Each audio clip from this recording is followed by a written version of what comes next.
Bilang dating driver ng ambulansya, marami akong kakaibang karanasan. Marami nagsasabi na isa akong bayani kasi may mga pagkakataong nakapagliligtas talaga ako ng buhay dahil yun sa magaling at mabilis kong pagmamaneho.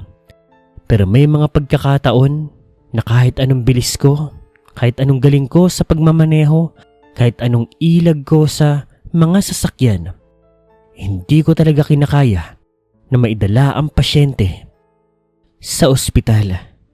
Bago yan, magpapakilala po muna ako. Jose na lang po ang itawag nyo sa akin. Simulan na po natin ang unang karanasan ko sa pagiging driver ng ambulansya. Naganap ito 1980s. Hanap ako ng hanap ng trabaho noon at isang kaibigan ko nag-alok sa akin ng kakaibang trabaho. Yun nga ay driver ng ambulansya na tinanggap ko naman kaagad. Sinabi niya na sa akin noong una na mahirap daw ito kasi nga may kaakibat na buhay ng pasyente ang nakaatang sa akin. Pero ako tinanggap ko yun dahil noong mga panahon na yun, kailangan ko dahil nagdadalang tao ang asawa ko. Kailangan namin makaipon ng pera kasi katatanggal ko lang din sa trabaho noon eh. So heto na nga, sa mga unang panahon wala naman naging problema. Una meron akong lisensya, professional driver din ako. Kasi nakapagtrabaho na ako noon ng driver eh. Nakapagpamasada na rin ako ng jeep kaya walang problema. Oo, mabigat sa pakiramdam.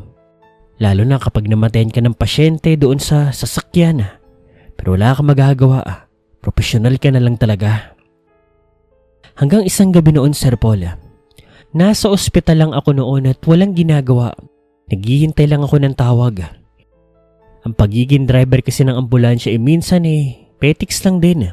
Sa isang linggo, may 5 o 4 na araw ka talagang abala pero may 2 na papetiks-petiks lang. Naghihintay ka lang ng oras ng tawag, minsan wala pa. O kung meron ka mang ihahatid hindi naman lagi yung nag-aago buhay. Yung lipat ospital lang, yung hatid-hatid lang, sundo-sundo lang. Ganyan. Pero isang gabi, dahil night shift ako noon, bigla po ako nakatanggap ng tawag. Hindi naman daw urgent yon. Kailangan ko lang daw sumundo ng isang pasyente na nasa Laguna. By the way, nasa Cavite po pala ako noon Cavite po yung ospital na to. So okay, sige. Walang problema. Kasama naman ako noon. Pagdating namin sa nasabing lugar sa Laguna, liblib na po ito. Isang buntis pala ang nagpasundo. Manganganak na.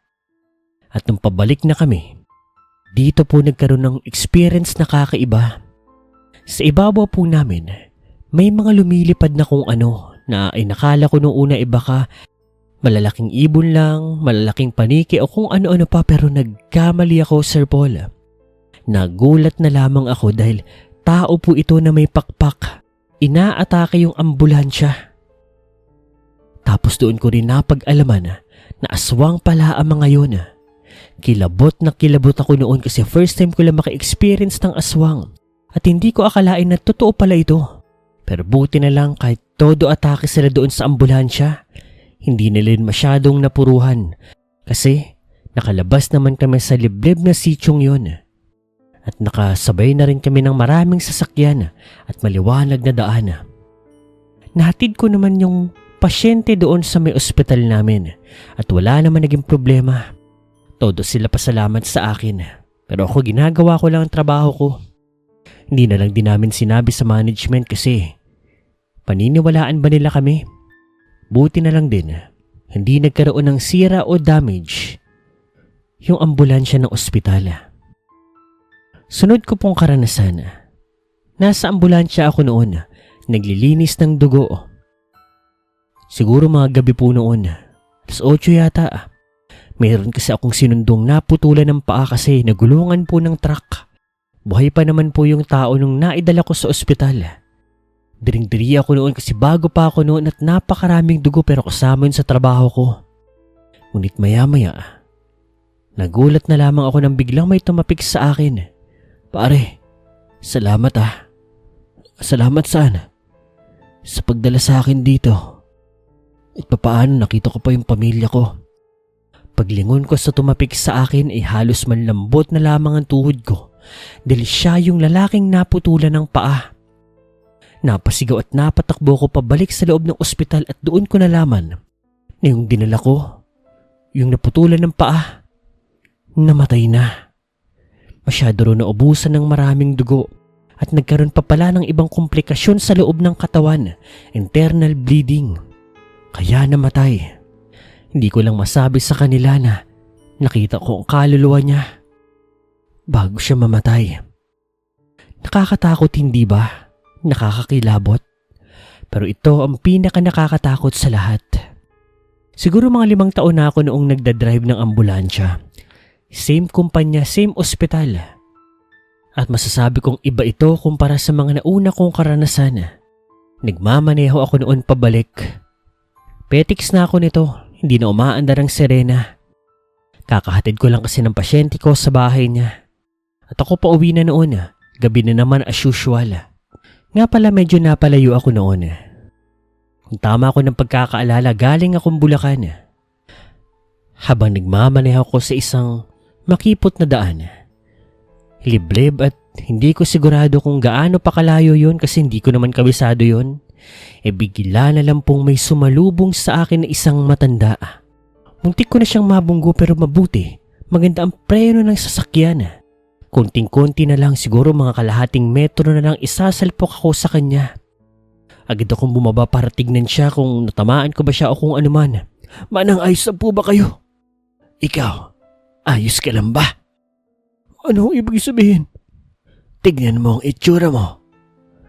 Tinuro niya ang parte ng inuupuan ko at doon ko nakita na nakabulagta ako doon sa upuan, basag-basag ang mukha. Para ako na aksidente. Ang dami kong sugat, may bubog sa mukha ko, basta patay ako. Anong nangyayari? Paano ko nakikita ang sarili ko? Namatay ka na eh. Na-aksidente ka sa daan na ito. Ano ibig sabihin? Kaluluwa ka na. Hindi, buhay pa ako. Wala na. Namatay ka na eh. Sabihin mo, gusto mo pa bang bumalik sa pamilya mo? Oo. Ayoko pang mawala. Bata pa ang anak ko. Ayoko pang mamatay. Magkakaroon pa ako ng bagong anak. Buntis ang asawa ko sa pangalawa naming anak. Parang hawa mo na buhayin mo ko. Pues, kailangan mo magpalit ng buhay. Magbayad ka ng buhay. Isa lang. Oo o hindi? Oo, sige gagawin ko.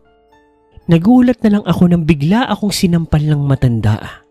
Napakasakit, napapikit ako at pagmulat ng aking mata, bigla po akong nakabalik doon sa loob ng sasakyan. Sa pwesto ko, sa upuan ng driver habang nagmamaneho ng ambulansya. At bumalik ako doon sa daan na tinataha ko pa uwi at kaaalis ko pa lang noon mula doon sa bahay ng pinaghatiran ko ng pasyente. Anong nangyayari? Ano to, panaginip? Pero maya-maya, Sir Paul, biglang may dumaan na aso. At sa pagkakataon na yun, hindi ko na to inilagan. Sinagasaan ko na ito. Kasi natatandaan ko, bago ko muntikan mabunggo yung matanda, inilagan ko yung aso. Teka, namatay ba ako nung inilagan ko yung aso? Sa pagkakataon na yun, hindi ako huminto bagkus dire-diretso lang. Sinagasaan ko yung aso na patay ko siya, tiyak ako doon.